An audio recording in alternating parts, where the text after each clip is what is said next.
What's up, everybody? Welcome back to another episode of Guardians of the Future. I know it's been a while.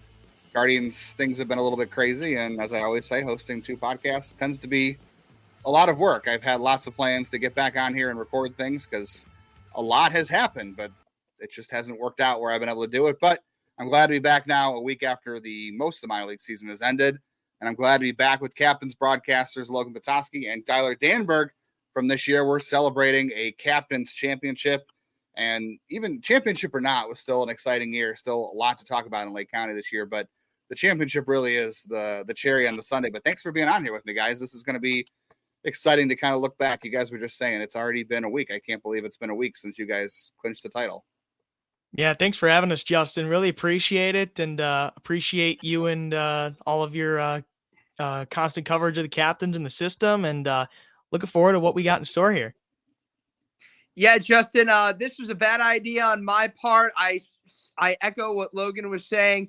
I threw on this captain sweatshirt to support, but I totally forgot that this was worn the night they won the championship. It absolutely reeks, but you know what? It smells like victory. I haven't watched it yet. I don't blame you. Yeah, I was just asking you guys off air too if the offices at Classic Park still smell like champagne. But a week later, you probably want that cleaned up. But I'm sure it was nice to come in a day or two after and still kind of smell the sweet aftertaste of victory. Yeah, especially around, in the Cleveland area, they've been a little hard to come by at the pro level. We've gotten very close, so just savoring every moment, and with especially the long grind of a baseball season, like now we're really just sitting back and taking in all that happened. Not just for the Captains, the entire player development system that's still going on as we speak. Yeah, it was quite a long year. I mean, this hard to envision. You never know how things are going to play out in the minor leagues, like playoff wise, right? Because obviously with you guys winning the first half, you have no idea who's going to be around for the second half, who might still be there, who might not still be there. And then you're playing a team that clinched in the second half, so they've got most of their players usually. So that's a weird way to go. But in true Captains fashion, they came back from down 0 or almost not 0-1, but they came down their last strike in game 1 of the first round. We had Ralphie Velasquez hit that game-tying double. And then, it's Jacob Cozart, who hasn't had a hit. Hasn't had many hits at that point in the season. It's been offensively, things were rough for him coming out of college. He gets a go-ahead hit. Everybody's chipping in, and then come home and win that game pretty easily, too, even though it took some heroics at the end for that one. And then end up coming back from down 0-1 in the championship series, too. And both games took some comebacks there too. I mean, hard to script it any better than that if you're guys and the Captains, Yeah, it was pretty special, Justin. And Logan said it best when they won the first half championship. Well, eventually they did. It took a little bit of magic from the Dayton Dragons, ironically, but he said somehow, some way, these Lake County Captains seem to always find a way to win. And he said that on June 14th. Captured the sense of what the Captains had done then, captured the sense of what they would do the rest of the way. They just never seemed like they were out of games. It was unbelievable. And like you said, Justin, it was, obviously, who their main offensive guys were from start to finish, but there were guys that chipped in all over the board. I think on the pitching side, with Zach Jacobs this year should not go unnoticed, because there was a stretch where in June, Parker Messick and Austin Peterson deservedly got finally called up to Double-A Akron.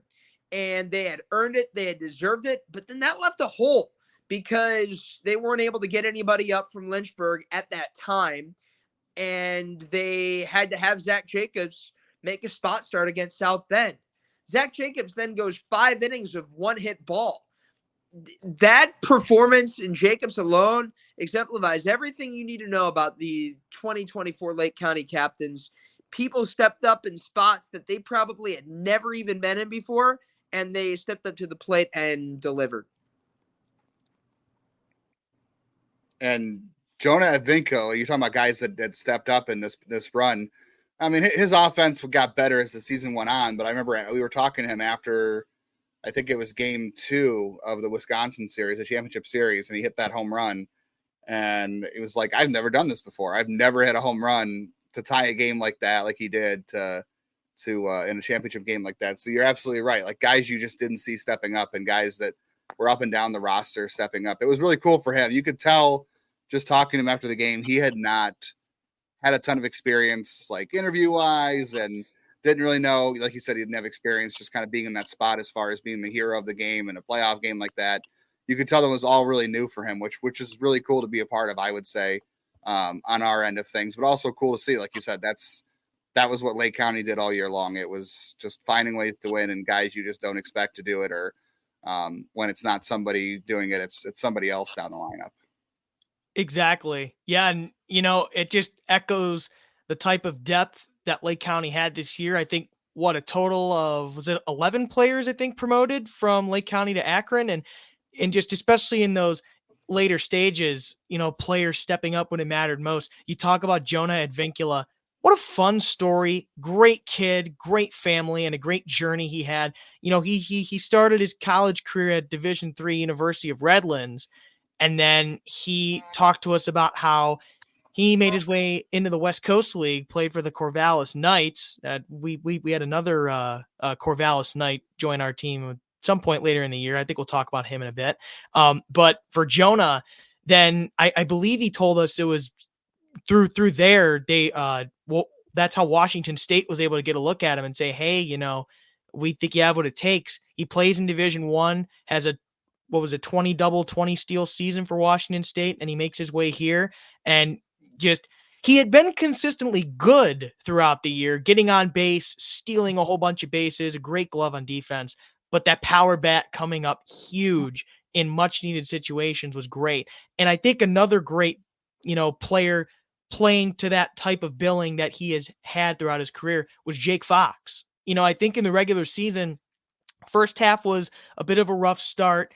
It started to find the bat again in the second half, but in the playoffs, I think he hit 364 in the playoffs and had a couple of home runs in the postseason, including a much needed insurance run near the end of that decisive championship game 3. So it was just great seeing those guys on a big stage come up in a big way, because they absolutely more than, deserve that spotlight and being given those opportunities, and did they deliver. And on top of what Logan was saying, like, Justin, you've been around it longer than a lot of people. Like, minor league baseball is very development oriented. It's about more of the individuals than it is about the team. The team results are kind of secondary to the individual results, because you want to see the development for these players to make their way up the ranks. But when you take a look at Ralphie Velasquez running into the dugout, when you take a look at Jake Fox just romping around the bases, fired up as all can be, he's been around the minor leagues for now 3+ years. When you look at these guys, Jacob Cozart in his first hit, Travis Bazzana after he rips a go-ahead single in the game against Dayton, you think this means something to these guys? Like, there's something about playoff baseball. These are athletes playing the hardest sport in the world and having success and winning games. Has that competitive nature. Like, this meant a lot to these guys, from the first half clinch to advancing to the Midwest League Championship Series and then winning it all. That's a good point you brought up there. I think you're right. Development usually is number one. Winning is number two in the minors.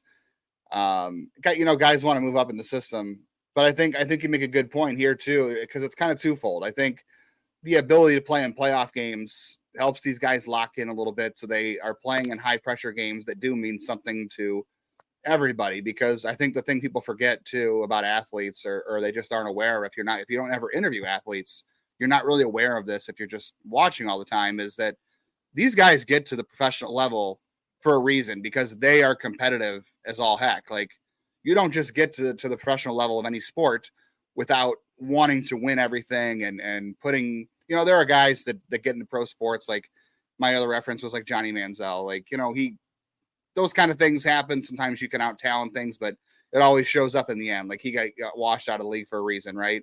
But for the most part, professional athletes, they get this far because they care and they want to win. They're competitive. They want to strike everybody out. They want to hit a home run every at bat. They want to win every game.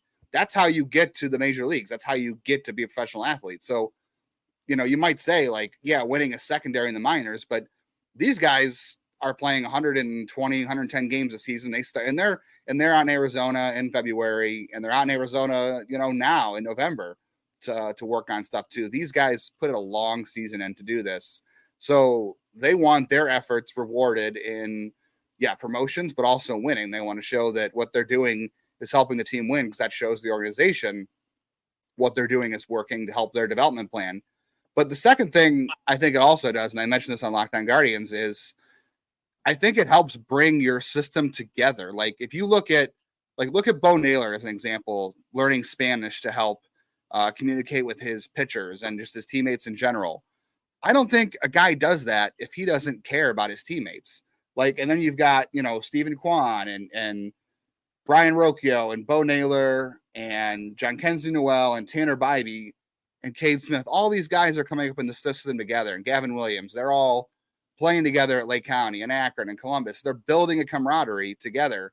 So when you win like that and you put in the work that it requires, the kind of work that it takes to win championships or just win at the minor league level or any professional level, I think it gives you a bond with your teammates, because the guy in your locker next to you is putting in just as much work as you are to not only get better, but to win. So you trust the guys that you're in the trenches with, whether it's development or just game to game. So I think you also build that bond. So that's why this locker room in Cleveland is so tight, because Will Brennan and Bo Naylor, they won the title together in Akron. And I think winning at the minor league levels, I think helps you at the major league levels, not because you won a championship, but because you're seeing all your teammates put in the hard work to get better, to win. And it motivates you, but it also makes you trust the guy in the locker next to you that he's doing his job too. So I think that's the other part of it I think people don't see. Yeah, that's that team factor. I mean, you hear the cliche like, there is no I in team, and that definitely brings that point to light where, especially at the minor league level, like you think about that. You have players from all across the world coming to one spot in East Lake, Ohio. I'm saying that for our Lake County's sake. There is, a bonding aspect and a getting to know you aspect, because there's so many different journeys to the minors. There's almost not one alike journey if you go to one player to another in minor league baseball in particular. But setting out for that common goal and just achieving it together just means that much more. And like you were saying, Justin, you're all putting in that same hard work to get to that same end goal. So you're all helping each other achieve the same purpose, and just seeing it come to light, having it end in a championship just makes it that much sweeter. But I mean, even if you're not winning a championship, you're still breeding success. You're getting to know each other. You're learning how each other play the game, and hoping it one day, results in doing the same in the big leagues. And that's what these these couple of most recent year Cleveland teams have really epitomized. Like, these have been some young teams, but they've stepped up to that challenge early on in the minors, and they're showing exactly why, Cleveland has decided on them with the recent success that they've had. And it starts and ends with player development. And I think the coolest thing was seeing all the player development people that were in attendance for that clinching win in Game 3 against Wisconsin. Give some love to our guys Rob Serfolio and Johnny Mack, John McDonald, Travis Fryman, Anthony Madrano, JB Erie, Luke Carlin, all these guys that would always come in and out from, and again, not just focusing on them, but everybody who came in and out to and from Lake County all year, just to work with these guys and help give them big league level knowledge that help translate to what they were doing this year in Lake County, and it's going to take them beyond. I mean, that was really, really cool. Seeing JB Erie come in and work with Travis Bazzana, work with Jake Fox, work with Alex Mooney. There was one day they went in and they worked probably for about an hour before taking infield, outfield. I think John McDonald was there as well. Like, that's really cool stuff when you see the player development guys, and we can't speak, for Akron or Columbus or Lynchburg, but we're sure that they probably put as much time and effort into those guys too. But the fact that they were coming to East Lake, Ohio for a high A club, putting a lot of focus, intel, and insight into these guys on a random Tuesday in July, I think that says a lot about the player development system. As I say, I saw Johnny Mack there for game 2 in Lake County. I saw him floating around. I saw a couple other guys hanging around too. And then you obviously had in game 3, you had all the guys from Akron that got promoted. They came back. Like, that just tells you how much these guys in the system care about each other, because you had Diane Frias and Cooper Engel and CJ Kafis, all these other guys that were hanging around coming back for these games. They were there in the first round too, if I'm not mistaken, right? They came down for a first round game, and then they were there for the second for game 3. So yeah, the whole organization really was banded together in that one, which is really what you want. That's what you want as an organization, to see these guys band together and work together, because that's how you end up like Cleveland, where you don't have the highest payroll, or you don't have, the Aaron Judges or whatever, but you still find a way to win 92 games and counting this year in a season where maybe people didn't think you could. So that's how you get there, I think, is that's where it starts, player development and bonding these guys together.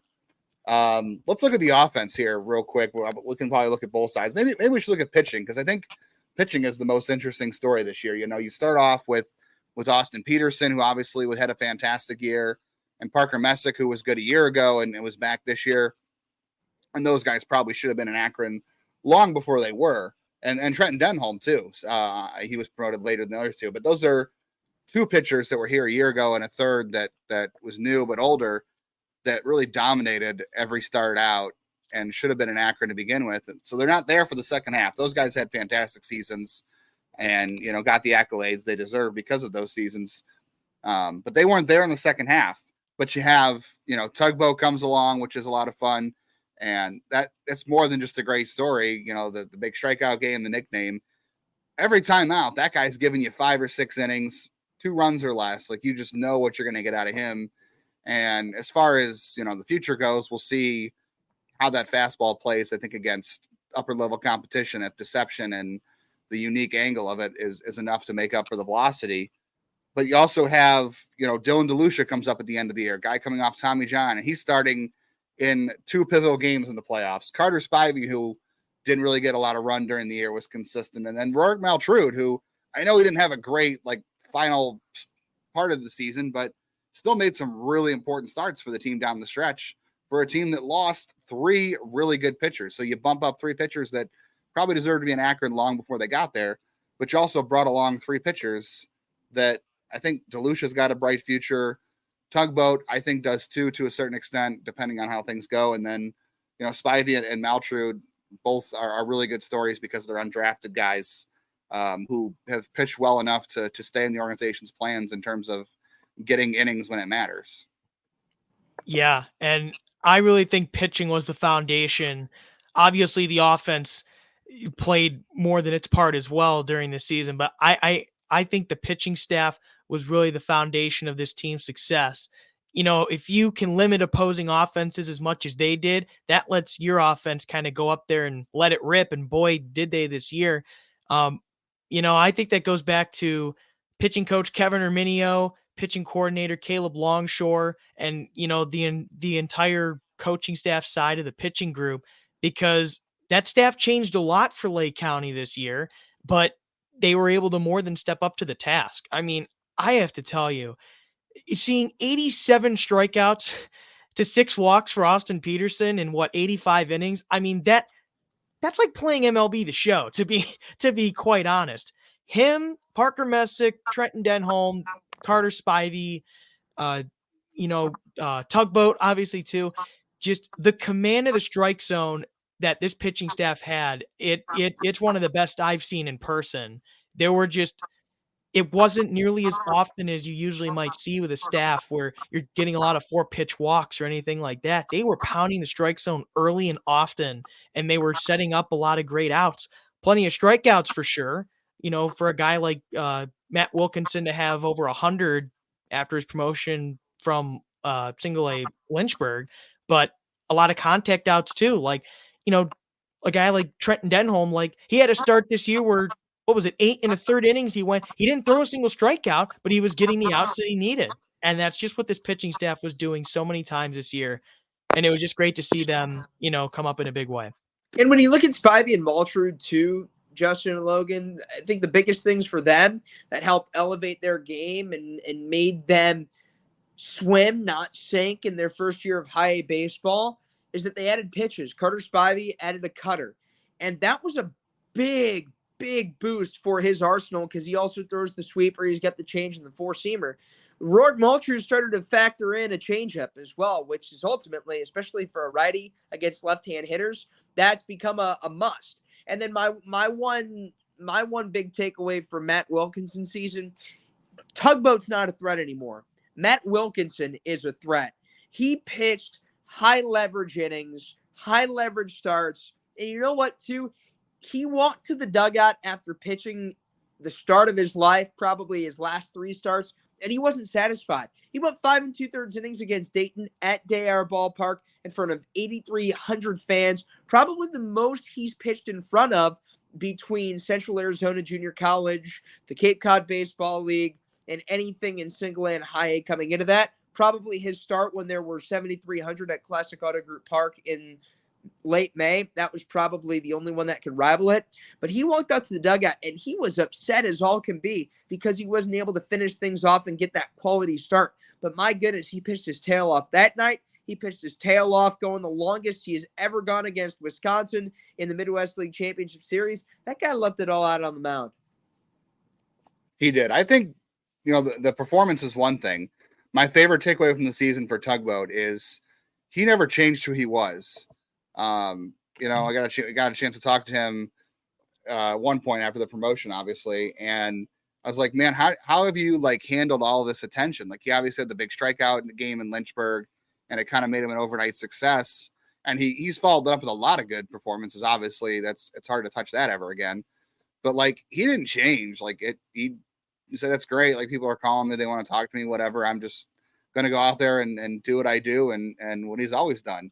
A lot of people are putting the attention on, the body size and where he comes from and that performance. And he's just I don't care, man. I just go out there and I throw pitches and I try to get better. He did not let any of that affect him, what people think of him on the outside, whether it's the attention to whatever. He did not change throughout the season at all. And he's very humble, but confident in who he is, which is obviously I think a hallmark of the kind of guys Cleveland looks for when they're looking to draft guys. He just really fits. He really gets it. That guy just was completely unfazed by everything that happened to him this year. You would just assume he was just another dude, but he also just knows he's a dude now. I think that's one of my favorite takeaways. He just did not change who he was all year, despite everything that happened. It'd be very easy to see guys buy into their own hype or listen to the outside noise their first year in pro ball and kind of the rise he had, but he never changed. I like that about him.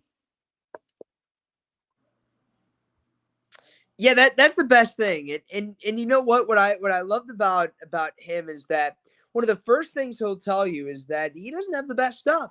He'll say that. But what he brings, and we've talked about this, Logan, this is just repetitive at this point, but what he does bring is competitive spirit.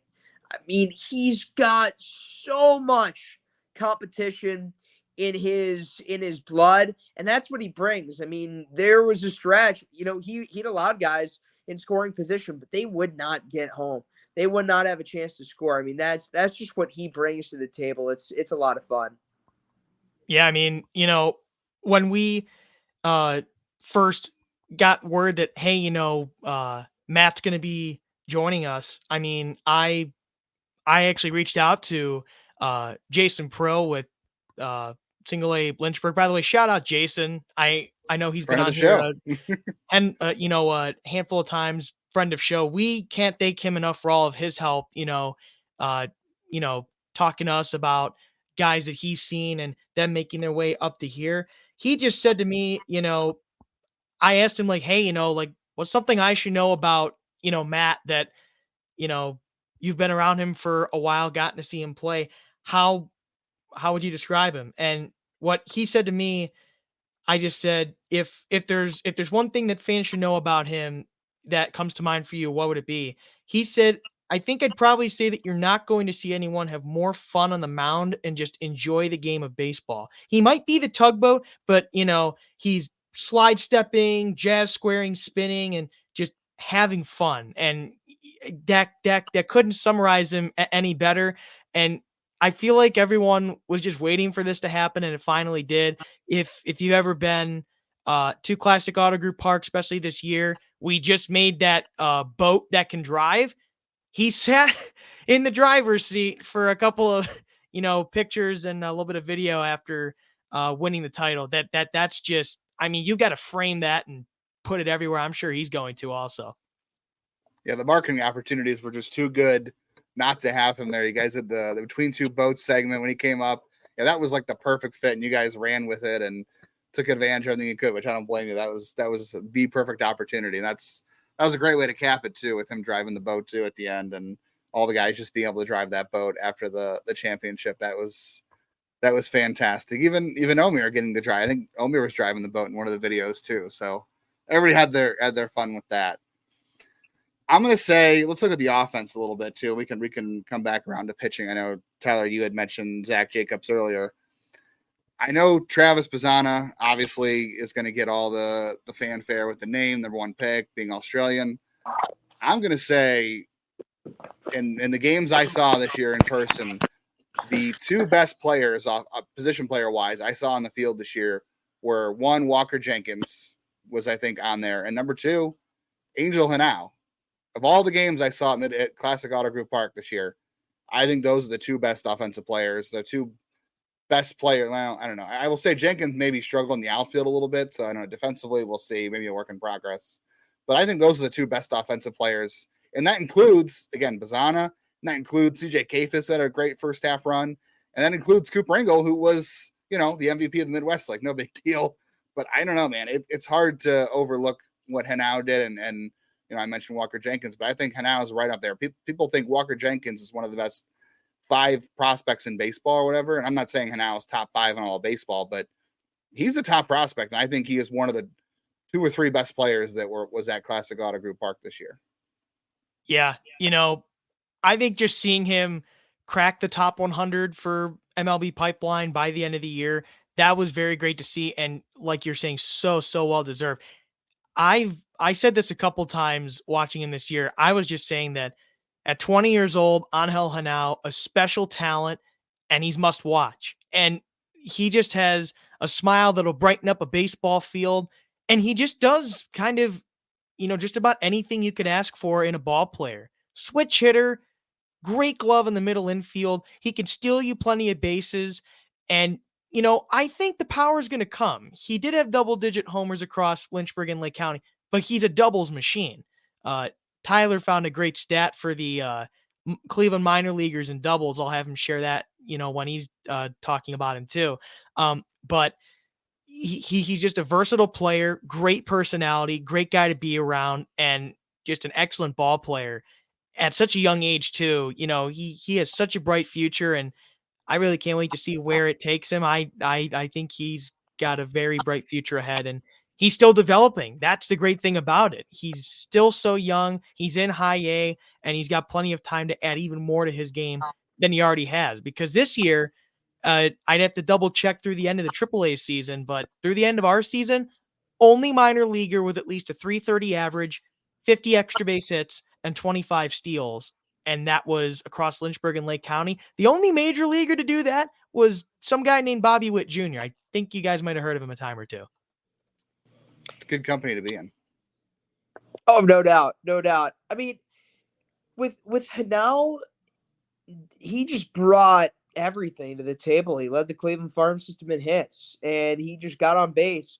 He had 18 more multi-hit games than he had games without a hit.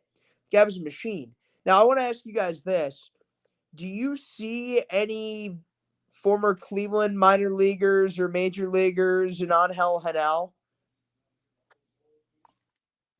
I mean, I think everyone's going to want to point to Francisco Lindor or other things, but I don't really have a good comp. I was thinking about that a few weeks ago. I don't really have a whole lot of good. I mean, maybe some Michael Brantley in terms of the hitability. Like, I had a very hard time finding a comp for that. I really don't like comps in general, but I had a hard time trying to put that one on there because for a switch hitter and his hitting style and all the extra base hits this year and the steals and his size too. Like I was kind of worried he was going to outgrow shortstop, but I think he'll be in a good spot. But I don't really have a good comp for him. Like, so I'm curious to see what you come up with. I think a lot of people are going to want to say because of switch hitting, there's, some Jose or Lindor there, but that's obviously like really hard to put on anybody.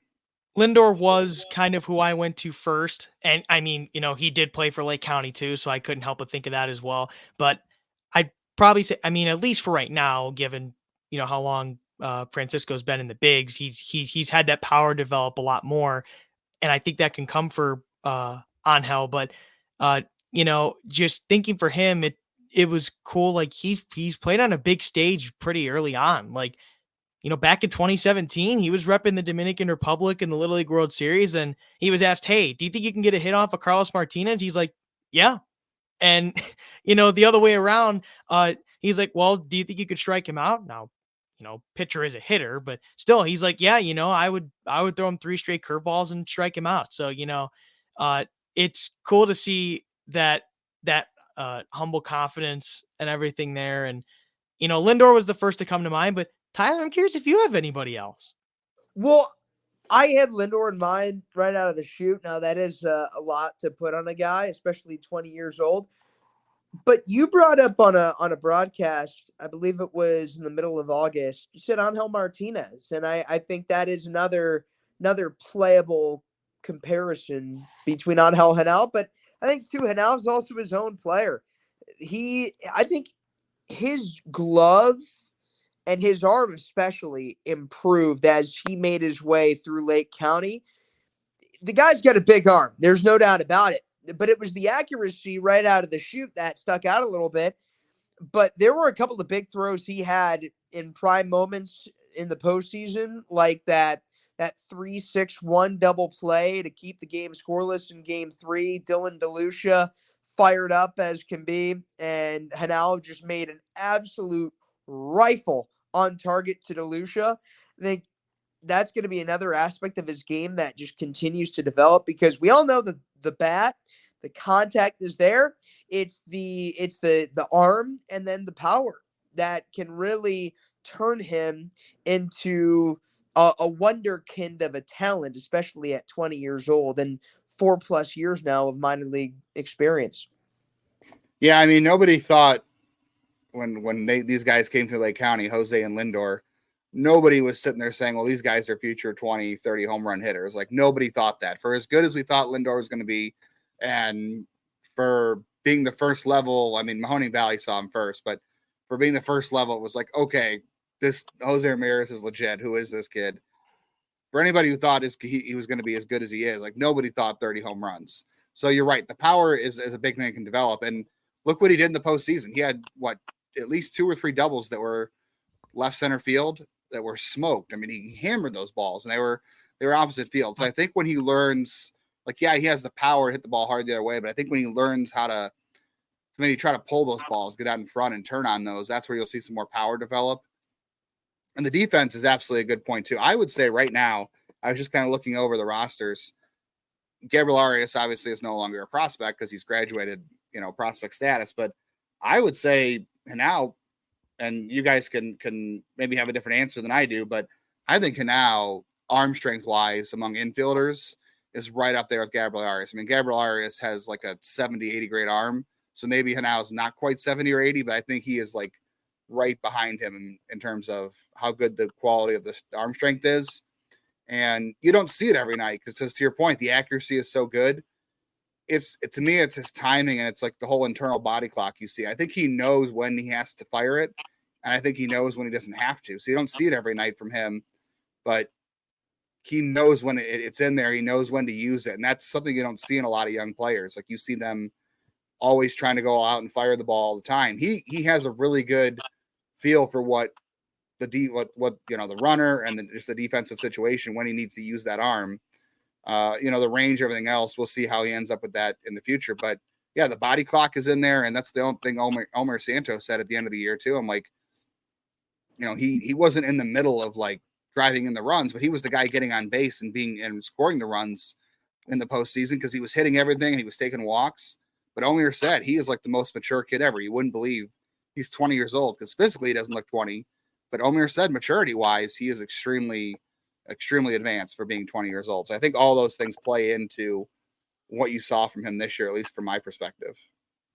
Definitely. That such a great sense of professionalism and really caring a lot. And something that we noticed, Tyler, I think it was, one of his first homestands with Lake County. Like quite often, if there weren't, you know, the entire infield wasn't converging in for the mound visit, like he'd probably like go over to the pitcher and, give him a little pat on the back or something. And, some words of, encouragement there, doing that at just 20, like it's just great instincts. And like I said this a little bit earlier, I'll say it again, just heck of a smile and a bright personality. He's always just happy-go-lucky and laughing and having fun with his teammates because, it's a game.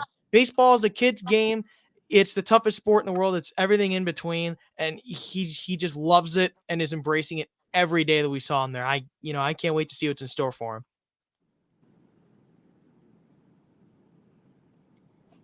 How about all right? Let's finally get around to Travis Bazzana because I know people are probably gonna want to hear and everything. For you guys, I'm curious to see if everything lived up to expectations. I mean, number one pick, all the stuff. Tyler, you had a little experience with him just being on the Cape before, so maybe you already knew what to expect in some regards, and that helped you, Logan, as well. I would say for me, personality wise, after I finally got a chance to talk to him, everything completely matched up with everything you heard. And I think on the field, I would say maybe it was a little unfair to expect more offensively from him to start the year. Given that he had played a really long season, he jumped right into A-ball and didn't take a whole lot of time off. And for the Cleveland system, until the rules changed with the rosters, they usually didn't have a lot of guys playing out of the chute.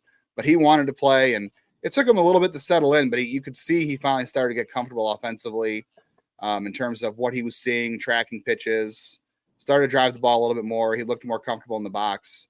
So maybe it was a little unfair to expect more because we were talking about, like, is this somebody who could be up in September with Cleveland? So maybe that was jumping the gun a little bit. But I think he settled in offensively into the player he's going to be.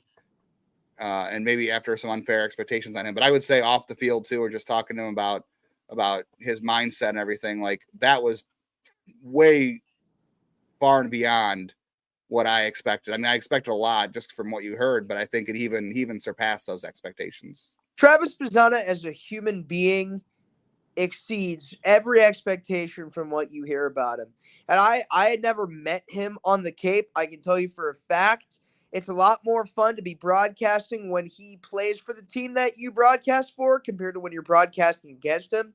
But everything you hear about him as a human being, he somehow finds a way to blow it out of the park. He's real, he's human, he's down to earth. He's very routine oriented. The same thing you see him do on Monday, he does on Thursday. And he's got a plan, he's got a routine, and he treats everybody just like, he's known them, he's known you for a while. That's just who he is. And I think he found a way to combat the struggles that he had to start. Like, I think there was a stretch. It was August 14th, August 15th. He was one for his last 22.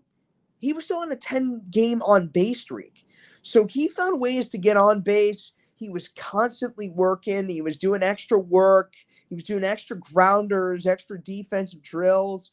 And when you put in that work, whether you're the number one pick or you're an undrafted free agent signee, you put in that work, good things are going to happen. And they certainly did, because when you saw him when it mattered most, he delivered, and he showed that he had the heart of a lion. There were some reactions that he got on a single that made you think that he had hit a go-ahead home run in the College World Series.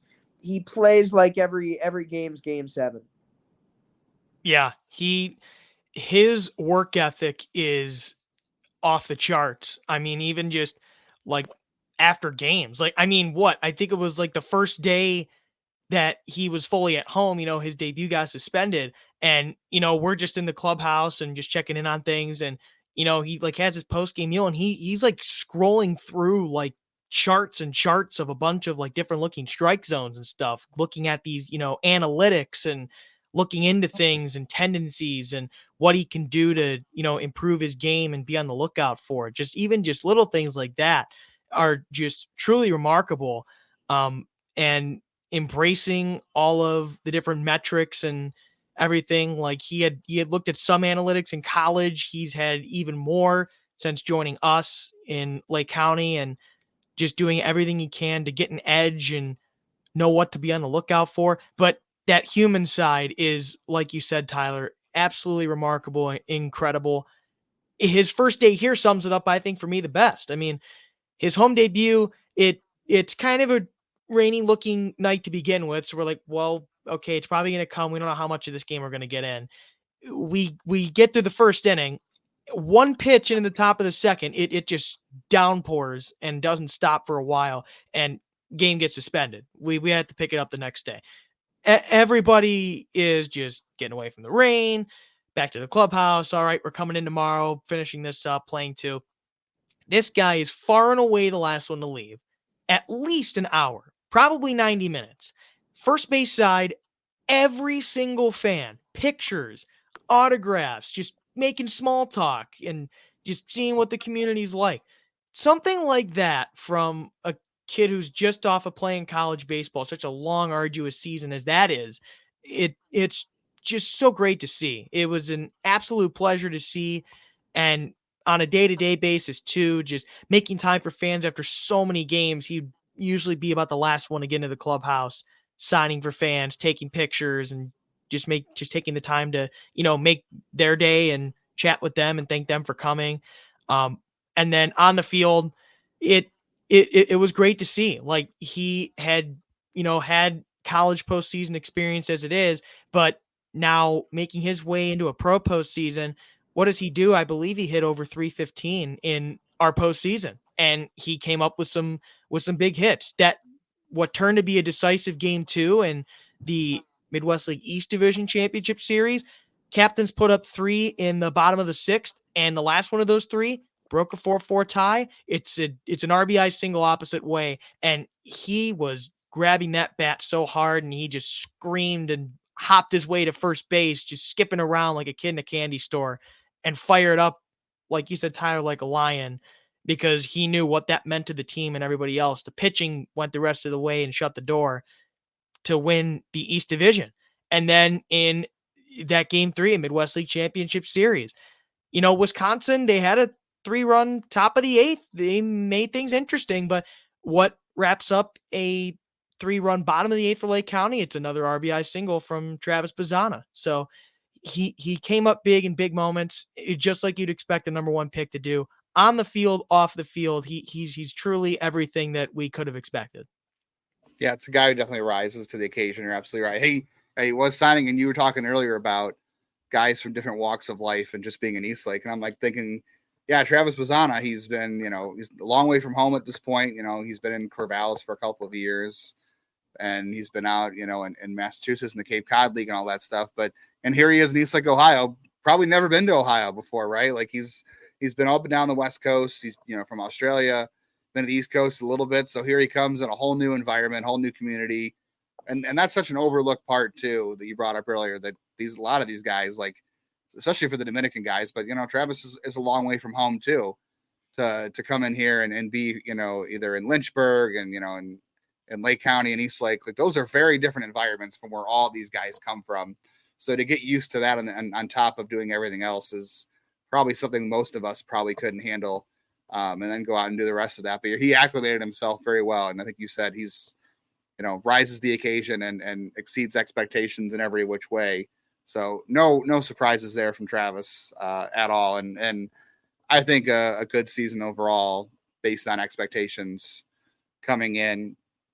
Let's kind of look at Ralphie Velasquez, and we can throw out a couple other names. We haven't even talked about Kafis or Engel enough off time, even though, Engel, we can talk about it. He won the MVP of the league. But I mean, Ralphie at the end there, I think, has some good hits. He played some outfield. He made that crazy catch in left field, which to me, I'm like, okay, there's no way you're faking it in the outfield if you make that catch. Like you can play the outfield if you can rob a home run like that you're not just out there to Kyle Schwarber, you know.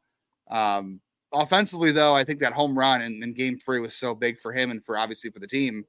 But like for the last like couple of games, he was hitting everything to left field, a lot of fly balls, wasn't getting around on the ball. I was like, I don't know if he's tired or if he's just got a hitch going on or the swing or whatever, but that had to feel good and had to look good for everybody because I think he needed that. The team obviously needed it. That was a huge home run, but it just shows you the kind of hitter he's capable of being and why he was a first-round pick. And he was getting bad luck when he was spraying it the other way. He was hitting it on line. He was barreling it up. But when he had that devastating blow in right field on that just titanic blast, I mean, that you could just see all the emotion, all the frustration just boil into one swing. And it was the decisive swing in that series and in the championship run. So he had some big time moments. And if you're going to put together a big bash like that, you might as well have it be in one of your last at-bats going into next season. And, oh, by the way, it helps seal a championship for your team. Not a bad way to put a bow on your first full season of organized ball. Yeah, and I think something to consider too is kid's just 19 years old. I mean, he's fresh out of high school still, and this was his first full pro season. And, that workload so much bigger than, playing a high school schedule. So that really setting in too, I'd imagine too, for sure. But a lot of strong contact, especially in the postseason, and 2 big hits that changed the trajectory literally of Lake County season. If that game tying RBI double in Dayton, that game 1 of that East Division Championship Series, offense was so hard to come by in that game. And when you get a couple of guys on base, he delivered in a massive spot, pulled it deep right field all the way to the wall. And then he does one better in the following series, decisive series for a championship, way over our big Cleveland Clinic sign in right field, and just 10 out of 10 bat flip for sure on that too.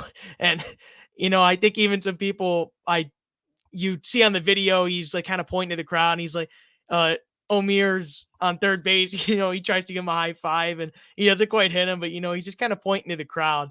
But that's just a heat of the moment thing. That was just kind of funny. They're like, hey, why don't you high five your manager? Like, well, pretty big celebration there, but it just so great to see him on a big stage coming up in such a big way. And that's exactly why he was drafted in the first round. And I mean, being a high school first round pick, that's a lot of pressure and a lot of expectations coming your way. And he's really living up to those so far.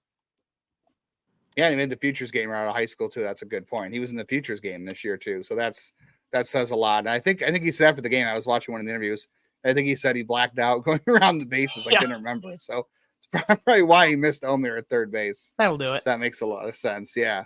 Let's talk about Cooper Engel, and then we can kind of wrap things up, or I'll throw it to you guys to kind of bring up anything we didn't get to that you think is worth mentioning, but probably should not finish this without mentioning Cooper because he won the Midwest League MVP.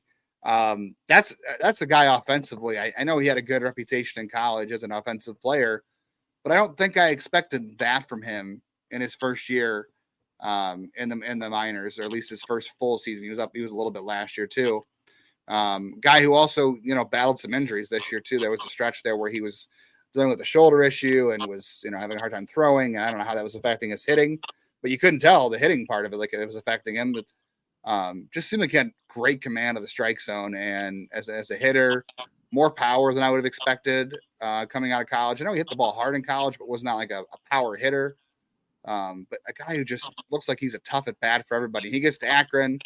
And I know the power didn't quite stick in Akron the way it did in high A, but still hitting was at the top of their order because he gets on base. That guy, I don't know. I'm not sure what I thought what was going to happen from offensively coming in, but you could have asked me, you could have thrown a million different names at me in the Midwest League and on the captain's roster start the year.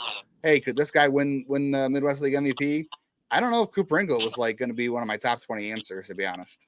Highest OBP by a captain all time in franchise history, 439, with a minimum of 35 of 350 plate appearances, and doing so as a catcher. But I think the most interesting part was that defensively, this was his first time getting run as an everyday catcher. Because at Clemson, he was saying he would catch them midweek, and then he would catch one or two out of the 3 weekend games. And then outside of that, he'd play one game in the outfield and then he'd play a game at first. They even mixed him in at second. Now he's playing catcher and he's catching every day. And the best part of his development was pitching coach Kevin Herminio said that instead of him hanging out with the hitters in between innings, and in the dugout, he'd hang out with the pitchers, and he'd always have an iPad at his hand, but it would be to analyze the pitching, and it would be of the pitcher. It wouldn't be him with an iPad in his lap and he's looking at his most previous at bat. Now he's conversing with the pitchers. He's hanging out with the pitchers, and they're game planning the next half inning. And I think that just says a lot about how well rounded Cooper Ingle became, because you knew the bat was there, and he showed that. The Stephen Kwan game, Matt Tugboat Wilkinson's first start, everything in that night was spectacular, and I think Cooper Ingle's grand slam against West Michigan in the 8-6 victory on May 25th, that made for maybe one of the coolest nights of the year.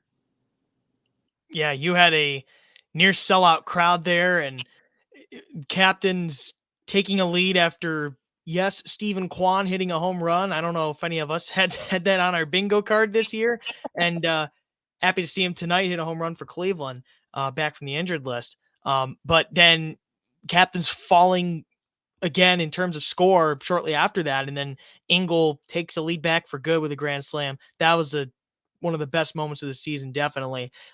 He was just somebody who epitomizes, he's right up there with being the heart and soul of this year's team. Just a true leader, anywhere from initiating mountain visits to being such a key force in the heart of a Lake County lineup that was so lethal to Midwest League pitching this year.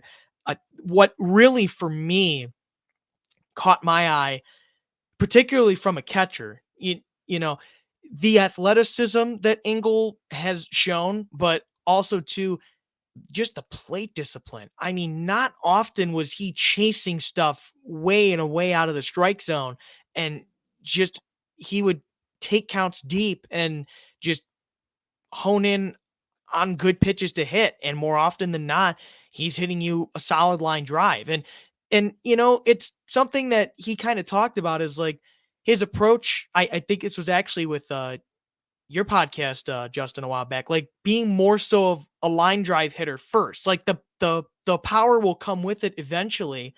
And he had more of a power spark closer to when he got promoted to Akron.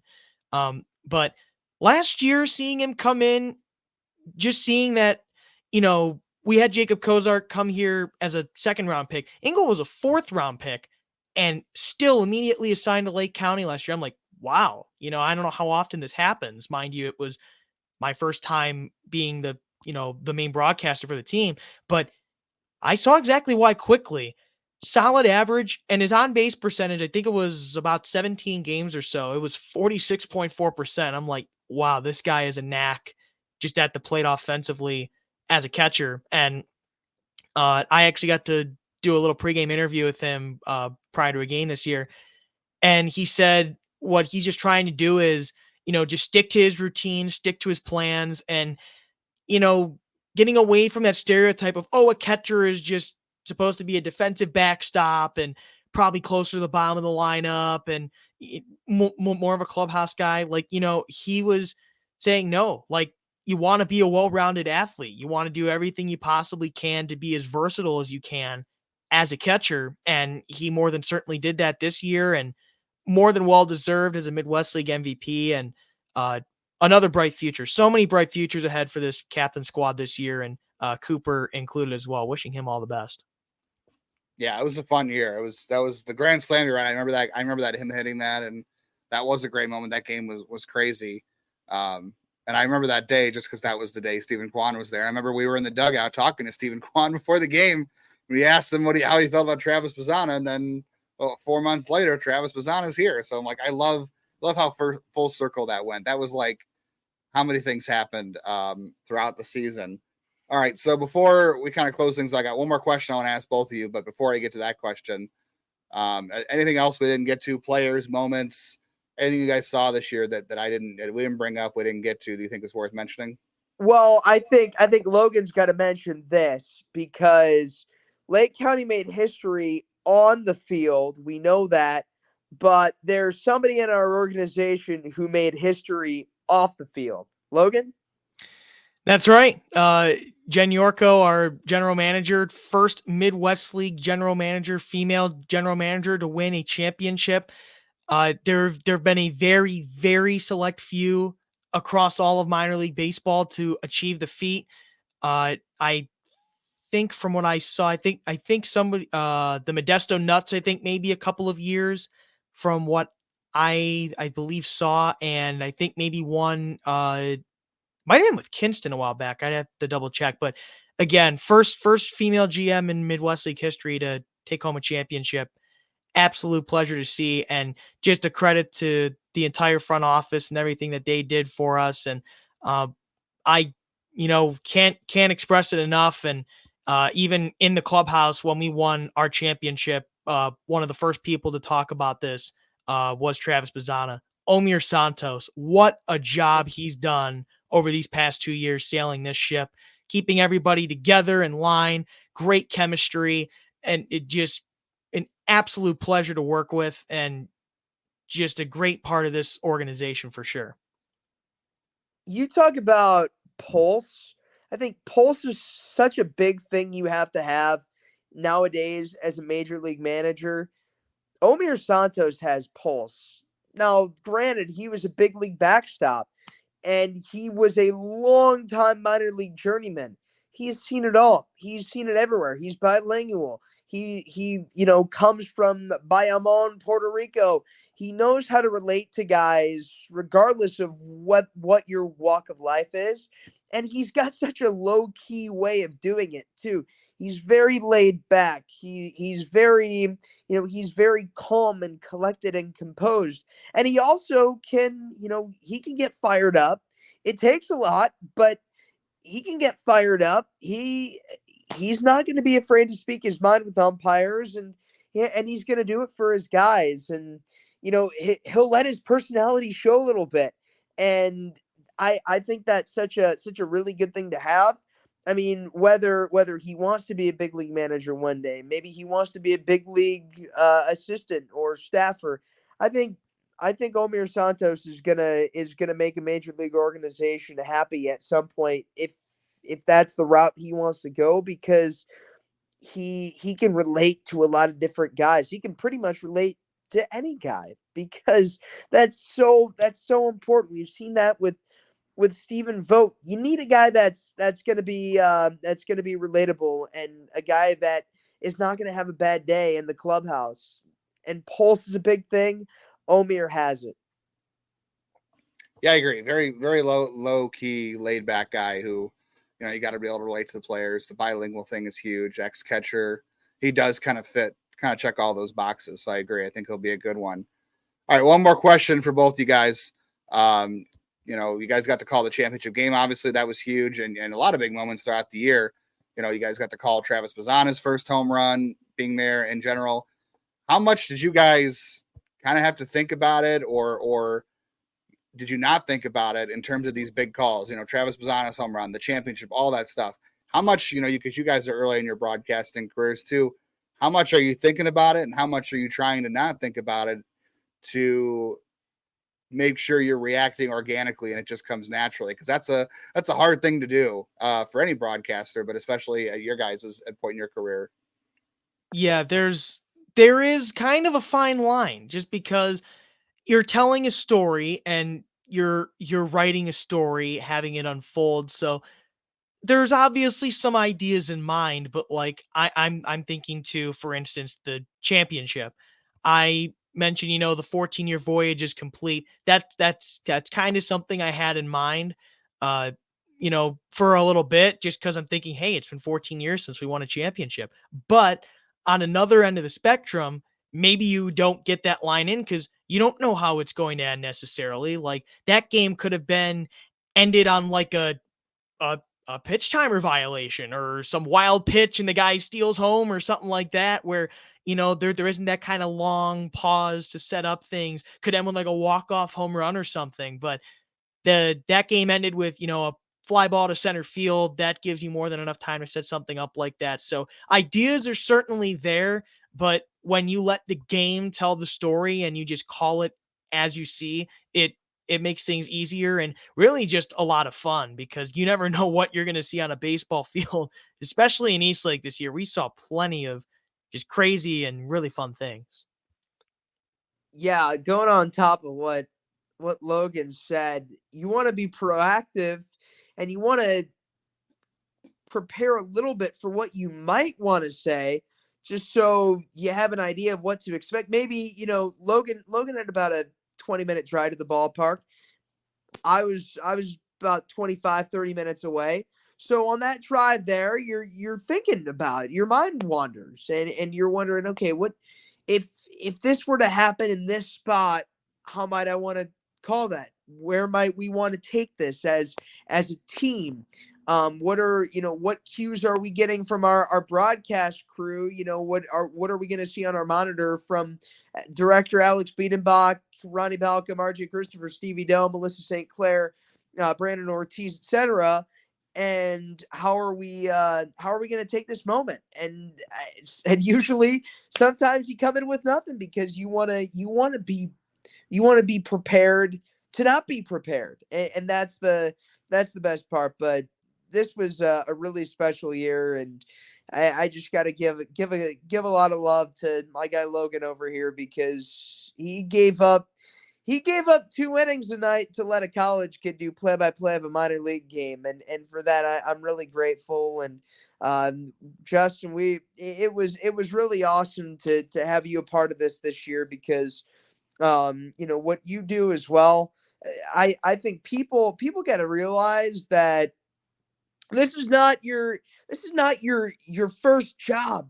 And I'm sure this is a labor of love too for you, but this is your second line of work, and you treat it like it's your first, and you also treat your first job like it's your first. I mean, what you do is spectacular, and it was just such a special year. I'm honored to be a part of it with you guys, and grateful to recap this. Yeah, it was a lot of fun chopping up with you guys all season long. Just weird stuff happening or big moments happening, talking draft. There was a lot of stuff that happened. Logan, I enjoyed your wardrobe all year. Some great, very fun, some fun choices. I don't think a lot of other people would have the confidence to pull off. You would not see me wearing that, not because I don't think it looks good, because I know I couldn't pull that off. So there was a lot of fun moments at the ballpark this year, on and off the field, and it was fun to go through with you guys throughout the season. So you guys make it easier for everybody else to do this stuff too. Like I always put that tweet out at the end of the year, thanking everybody who works in minor league baseball with people like us, because without you guys, like, we're not able to do any of this stuff. You guys make it easier, make it enjoyable to show up to the ballpark every day. And it's even more fun when the team is good and you got Angel Hinaus and Tugboats and Travis Bazzanas. Like, that's fun too, but it's not fun to show up if you don't like the people you work with and you get to see on a day-to-day basis. And that includes the guys in the press box too, Ken